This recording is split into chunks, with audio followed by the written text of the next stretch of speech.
Olá, me chamo Ana Vance, sou anarcofeminista, socialista libertária. Estão preparados para entrar no mundo da espiritualidade anarquista? Seja bem-vindo, meus diamantes, eu vou te dar um jeito novo de pensar a história da espiritualidade na humanidade. Na natureza, o convívio entre fêmeas e machos sempre foi algo muito complexo. O nível de testosterona nos machos que a natureza atribui a eles para auxiliar na caça e construção, transformou-os em uma máquina de violências, enquanto as fêmeas, que possuem um sistema físico mais complexo, tiveram que aprender a se proteger da violência dos machos de diversas maneiras. Desde o começo da humanidade, as mulheres vêm tentando se defender das violências impostas pelo masculino.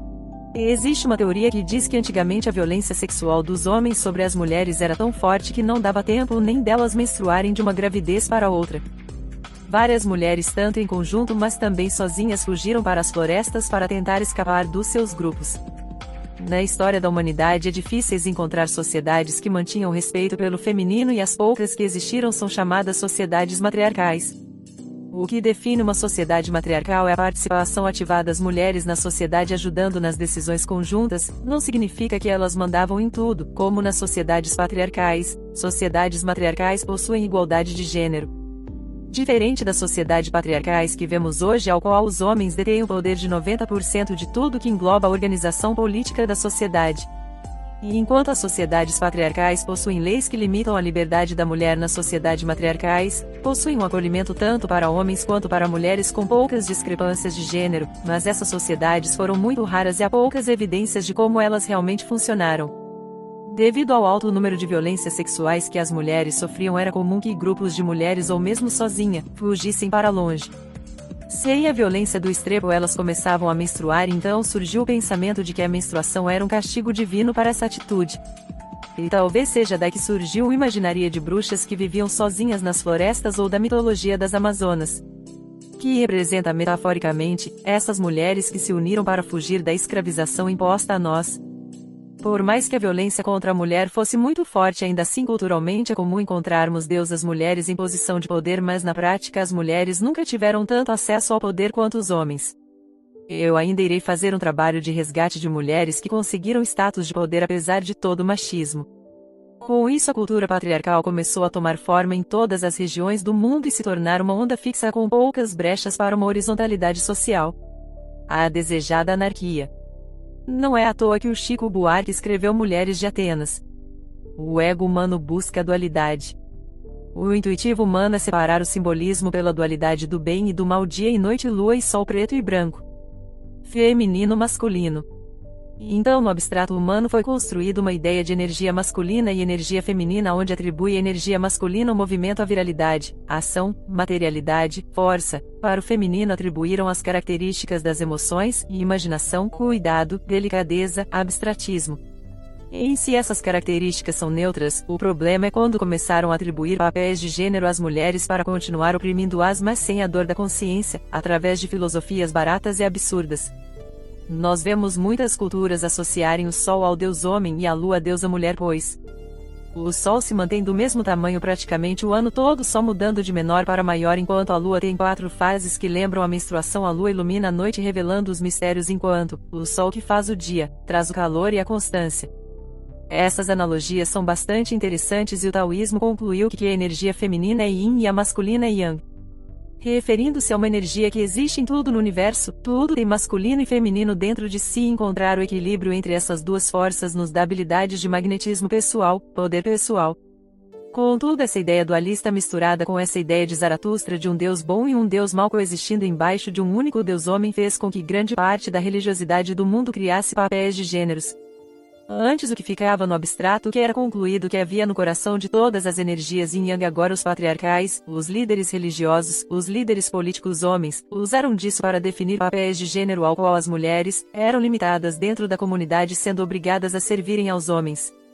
Aristóteles concluiu que mulheres eram muito emocionais e por isso não poderiam participar de coisas racionais como a política. E conforme foi passando o tempo, os papéis de gêneros foram cada vez mais cruéis para as mulheres. No judaísmo era comum mulheres serem vendidas caso elas fossem estupradas, se não soubesse lidar com a menstruação era apedrejada, e as violências culturais são inúmeras, e para não deixar o texto pesado, deixarem vocês fazerem essa pesquisa. Vertentes budistas não permitiam que mulheres se tornassem Buda e diziam que a iluminação para as mulheres era inferior. Os homens do hinduísmo, islamismo, satanismo, todas essas vertentes foram bastante cruéis com as mulheres.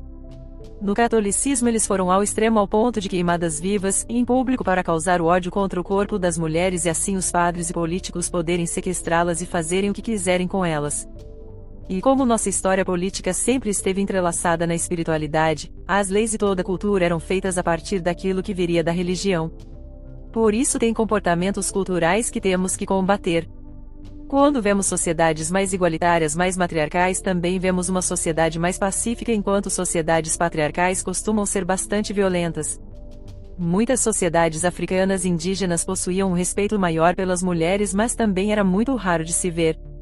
Na Europa surgiu com mais força a maçonaria, bem na época do maior obscurantismo e violência contra as mulheres, que foi a caça às bruxas, porque a maçonaria é completamente formada por homens até mesmo na atualidade, algo que deveria ser inadmissível.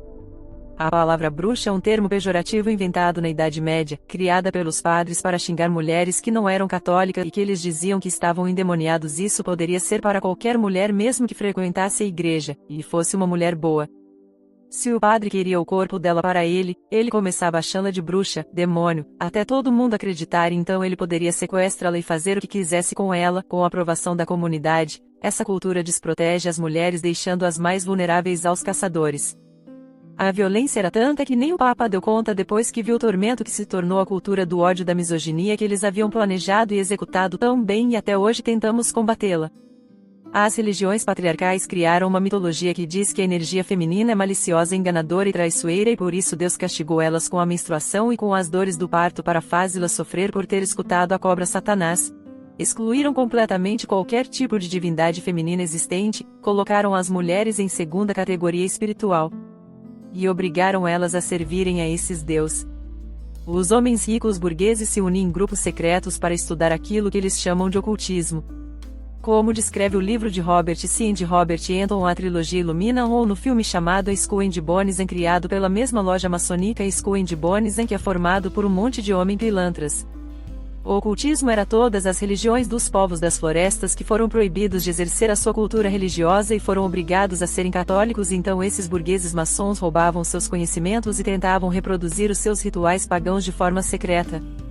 Aleister Crowley, entre outros nomes, faziam parte desses grupos de homens que estudavam e tentavam praticar os rituais que eram feitos por esses povos oprimidos através de um resgate histórico. Contudo, esses homens só buscavam rituais para engrandecer os seus próprios egos. Eles não buscavam os conceitos e sabedorias dos povos das florestas e suas sabedorias coletiva, pelo contrário, sedentos pelo poder, usavam os rituais para conseguir coisas. Não eram rituais para se conectar com o divino dentro de si, mas sim para conseguir ganhar coisas para o seu próprio ego. Então esses grupos de homens estupravam mulheres em rituais absurdos, torturavam tentando imitar os rituais que eles achavam que eram feitos daquela maneira. Eles não buscavam rituais de união dos povos ou sabedorias ritualísticas que exaltavam a mulher a deusa, eles só buscavam rituais de benefício próprio para manter aquele sistema que tanto eles gostavam. E isso fez com que muitas mulheres que estavam atrás de uma nova forma espiritual de ver a vida acabavam caindo em covens de homens que abusavam delas. Vendo isso acontecer, muitos grupos começaram a perceber o que estava acontecendo e tanto homens e mulheres começaram a mudar a rota dos estudos ocultistas, e assim surgiu a Wicca, um grupo de pessoas que decidiram fazer uma religião para a deusa e através dessa religião fazer um resgate da cultura ancestral através da história da evolução da deusa dos 10.000 nomes, que são todos os arquétipos femininos de poder que foram destruídos pelos homens. A história da Wicca é fantástica e tem também vertentes mais tradicionalistas que fazem esse resgate da sabedoria da deusa dos 10.000 nomes, assim chamada para lembrar de tantas deusas esquecidas na história. Contudo, até hoje muitos praticantes da Wicca não entenderam o real objetivo da nascença dessa religião, que é a religião da deusa, feita para a deusa, e o deus fica em segundo lugar, a energia do masculino fica em segundo plano. Então os pensadores wiccanos como Scott Ganigan, que escreveu o livro chamado A Manual da Bruxa Solitária e A Bruxa Moderna, 2 livros de empoderar a espiritualidade das mulheres para que elas se relacionem sozinhas com a deusa sem a necessidade de um convém, e dando a elas o insight e a independência de que toda mulher pode se auto-iniciar na bruxaria, pois a relação dela com a deusa acontece no seu íntimo. mostrando que a Wicca é uma forma de se conectar com a natureza para se religar com o seu lado feminino com a natureza, com o seu lado anima, seu lado selvagem feminino e trouxeram à tona o tema sagrado masculino e sagrado feminino.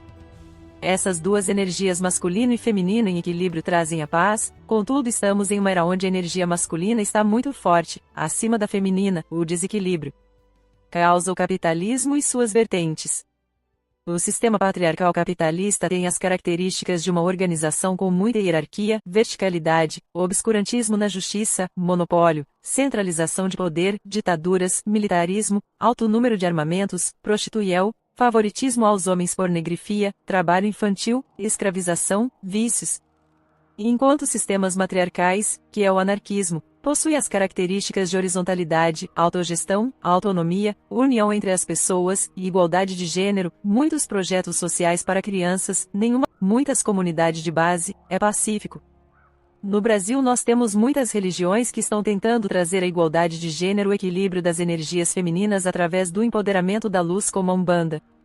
A Umbanda é a religião da cura, e quando foi intuída pelo Midian Zélio Fernandino, teve como objetivo acolher as pessoas da comunidade com amor, através da sabedoria dos caboclos, resgatando a sabedoria ancestral para ajudar as pessoas das cidades e capitais, que são devoradas pelo capitalismo feroz. O espiritismo também é uma vertente espiritualista, mas por ser flexível mudou muito os seus pensamentos preconceituosos raciais e homofóbicos. Se dividiu em duas vertentes, os que seguem Edivaldo Franco, de direita, e os que seguem visões mais humanistas, que não aceitam as imposições preconceituosas da direita.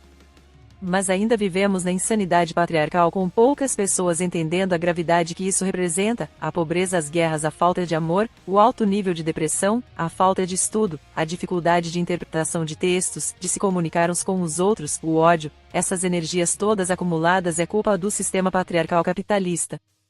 O sagrado feminino nos chama para nos unirmos novamente com a natureza, com o nosso lado sensível, com a nossa razão emocional. Hoje nós falamos do amor livre, que foi o primeiro tema sobre inteligência emocional, iniciado pela linda anarquista Emma Goldman.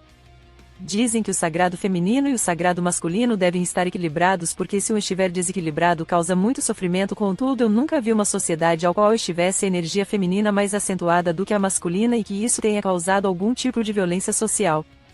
Mas estamos posicionadas em um momento histórico difícil, pois muitos pensam que já saímos de sistemas opressores contra as mulheres e que hoje nós temos igualdade, principalmente aqui no Brasil, mas isso está longe de ser uma realidade. Com certeza temos a melhor Constituição do mundo e já conseguimos bastante vitórias, mas ainda estamos longe de uma igualdade de gênero, a cultura não mudou, e o ódio contra as mulheres implícito em tudo que engloba a cultura atual. Mulheres são acusadas, e injustamente e brutalmente acusadas. Por isso falamos de feminicídio, e esse ódio recaía às crianças, meninas e meninos, e vemos que as pessoas acham que educar é bater e castigar. Por sinal, falar de mulheres é falar de família, pois atualmente são as mulheres que cuidam das famílias, a renda financeira de uma mulher é 90% usada para cuidar de crianças. Já eu assumo que todas as mulheres são incríveis, são as mulheres que cuidam das crianças, que dão todos os seus salários para a família, seu tempo, seu corpo, para manter as crianças vivas. Ainda vivemos no sistema que é normal um cara chamar uma mulher de vadideia na televisão e isso não ser considerado crime. É comum vermos homens fazendo vídeos para falar o quanto as mulheres são traiçoeiras e achar isso norma. Vivemos num mundo ao qual é dito como justo bater em uma mulher que trai ou que fez algo errado. Então, mulheres, sejam como lobas, olhem com carinho para as outras mulheres, além do superficial, olhem com um olhar espiritual, que compreende a história da humanidade e sabe identificar como os corpos são tratados diferentemente dentro do capitalismo. Ajude as crianças da comunidade o quanto vocês puderem, facilite a vida de uma mulher. Faça uma digna retribuição de renda, contribua com a comunidade, e com sua família, faça doações de alimentos, ajude no que pode, principalmente se você for homem, pois infelizmente você está com uma dívida social desde o dia que você nasceu. A mulher é o portal da vida, possui um sistema corporal mais complexo, e por isso precisaria de mais cuidados, atenção e proteção dentro da sociedade selvagem cheia de caçadores, mas o que vemos é ao contrário, é um sistema que deixa as mulheres cada vez mais vulneráveis para serem presas fáceis de homens proletariado ou de homens muito ricos. Então o sistema trabalha para gerir a miséria das famílias para que empresas de tráfico humano consigam atrair mulheres adolescentes para a prostituição, horas através do sequestro bruto ou através de falsas promessas de emancipação financeira. Não somente mulheres pobres são sequestradas por estarem vulneráveis no sistema, mas também mulheres ricas. Existem diversas empresas que sequestram mulheres ricas, pois tudo no sistema capitalista tem valor e preço, desde a unha do pé aos fios de cabelo. Cada pedaço do seu corpo tem um preço e por isso você precisa saber o seu valor e tomar cuidado. Nem tudo está perdido se mudarmos a cultura e a visão sobre as mulheres, sobre o que é ser mulher, que é simplesmente ser uma pessoa com um corpo e que por isso merece mais espaço social para expressar suas opiniões e ideias com dignidade, e temos que formar uma nova visão de espiritualidade mais inclusiva, racional, flexível. Essa pode ser a chave para mudarmos essa cultura e então fazermos da paz, da harmonia, do amor, nossa prioridade. Obrigada por assistirem até aqui. Compartilhar, comentar e curtir ajuda a expandir essa discussão. Até mais, meus diamantes!